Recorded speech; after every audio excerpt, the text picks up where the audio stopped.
ഇന്നും ഇന്നലെയും ഒക്കെ നിങ്ങൾ വായിച്ചിട്ടുണ്ടാവും. കോടിക്കണക്കിന് രൂപയുടെ MDMA എന്നൊക്കെ പറയുന്നത് നമ്മുടെ സിന്തറ്റിക് ആണ്.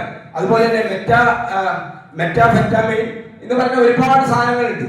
അത് ഗുളികകളായിട്ടും അതുപോലെ തന്നെ ക്രിസ്റ്റൽ രൂപങ്ങളിലും കല്ല് രൂപത്തിലും പൊടി രൂപത്തിലും സ്റ്റിക്കർ രൂപത്തിലും ഗുളികകളായിട്ടും ശരീരത്തിൽ കുത്തിവെക്കാവുന്ന സിറിഞ്ചിൽ കുത്തിവെക്കാവുന്ന രൂപത്തിലും നാവിന്റെ അടിയിൽ വെക്കാവുന്ന രൂപത്തിലും ഇങ്ങനെ പല തരങ്ങളിൽ ഈ സിന്തറ്റിക് ഡ്രഗ്സുകൾ ഇന്ന് നമ്മുടെ ഒക്കെ നാടുകളിൽ, നമ്മുടെ സംസ്ഥാനത്തും നമ്മുടെ പ്രദേശത്ത് പോലും സുലഭമാണ് എന്നുകൂടി നമ്മൾ മനസ്സിലാക്കുക. അത്രയും ഭയാനകമാണ്. ഇതിന്റെ ഭയാനകത നമ്മൾ മനസ്സിലാക്കാതിരിക്കുമ്പോൾ ഉണ്ടാകുന്ന ഒരു പ്രയാസം എന്താന്ന് ചോദിച്ചാൽ പലപ്പോഴും ഇത് നമ്മൾ അറിയില്ല. സാധാരണ രീതിയിലുള്ള ഈ ലഹരി പദാർത്ഥങ്ങൾ മദ്യപിക്കുമ്പോൾ അതുകൊണ്ടുണ്ടാകുന്നത് നമുക്ക് തൊട്ടടുത്ത് നിൽക്കുന്ന ആളുകൾക്കോ കുടുംബത്തിലെ ആളുകൾക്കോ മനസ്സിലാക്കാൻ പറ്റും.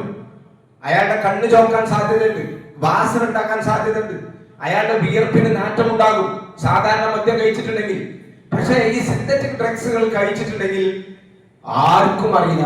തൊട്ടടുത്തിരിക്കുന്ന ഒരു ബസ് യാത്രയിൽ തൊട്ടടുത്ത് സീറ്റിലിരിക്കുന്ന ഒരു യാത്രക്കാരന് പോലും എന്റെ തൊട്ടടുത്തിരിക്കുന്ന മറ്റേ യാത്രക്കാരൻ ഈ ഡ്രഗ്സ് ഉപയോഗിച്ചിട്ടുണ്ടെന്ന് മനസ്സിലാക്കാൻ സാധിക്കില്ല.